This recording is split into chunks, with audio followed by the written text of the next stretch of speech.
Hello everyone, আসসালামু আলাইকুম। সবাই কেমন আছেন? আমি আলহামদুলিল্লাহ ভালো আছি। আমার একটু ঠান্ডা লাগছে। কিছুদিন আগে ঠান্ডা সারার পর আবার শুরু হয়ে গেছে ঠান্ডা লাগা। তো আমি আজকে রাজমা রাইস রান্না করব। রাজমাটা আমি আগে থেকেই সিদ্ধ করে রেখে দিয়েছি কারণ ভালো করে সিদ্ধ হতে চায় না। অনেক ঝামেলা হয়। তো আমি ২ ঘন্টা ধরে সিদ্ধ করেছি। এটা ঠিক ছোলা যেরকম সিদ্ধ হইতে লেট হয় তার থেকেও লেট হয় এটা।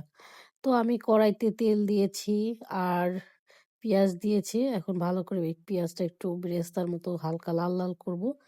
আর রাজমা রাইসটা আপনারা বাসায় ট্রাই করে দেখতে পারেন। এটা কিন্তু খুবই মজা লাগে। আর তার সাথে পাশের চুলায় আমি চিকেনটা বসায় দিয়েছি।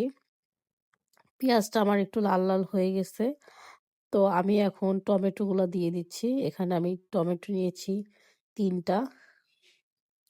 আজকে আমরা ইফতারিতে এটাই করব। তার সাথে এখন আদা বাটা, রসুন বাটা দিয়ে দিলাম।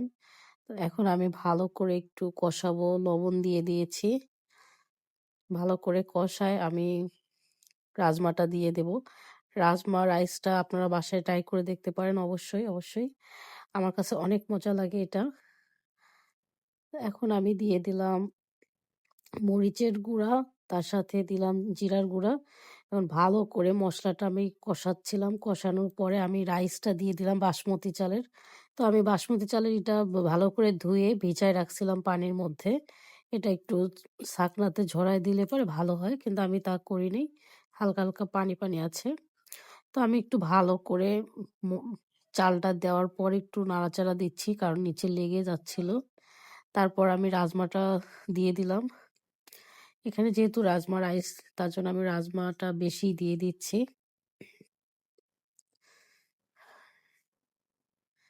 ভালো করে নাড়াচাড়া দিয়ে এখন আমি পাশের আরেকটু দিয়ে দিলাম যে একটু কম লাগতেছে যেহেতু রাজমা রাইস রাজমাটা একটু বেশিই দিব। নিচে লেগে যাচ্ছে তার জন্য আমি একটু তাড়াতাড়ি করে নাড়াচাড়া দিচ্ছি। পাশের চুলায় আমি চিকেন বসায় দিয়েছি।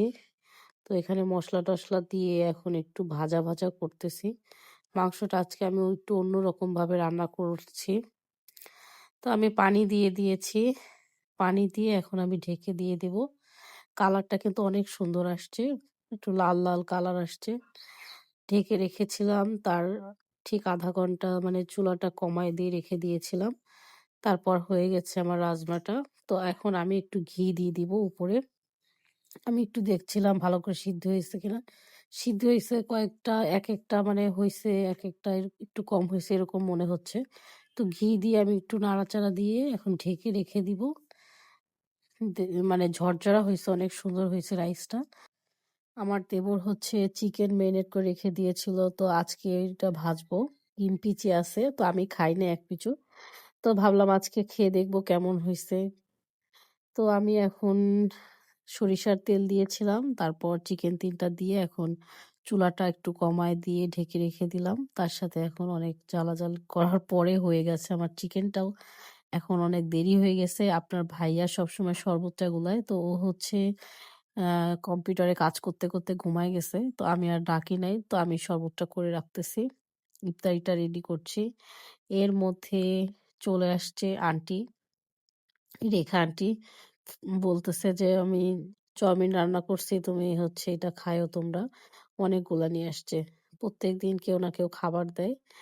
আজকে রেখা আন্টি দিছে আর শিখা আন্টি দিতে পারেনি দেখে বলতেছে যে, "আমি আজকে কিছু করতে পারি নাই, লেট হয়ে গেছে।"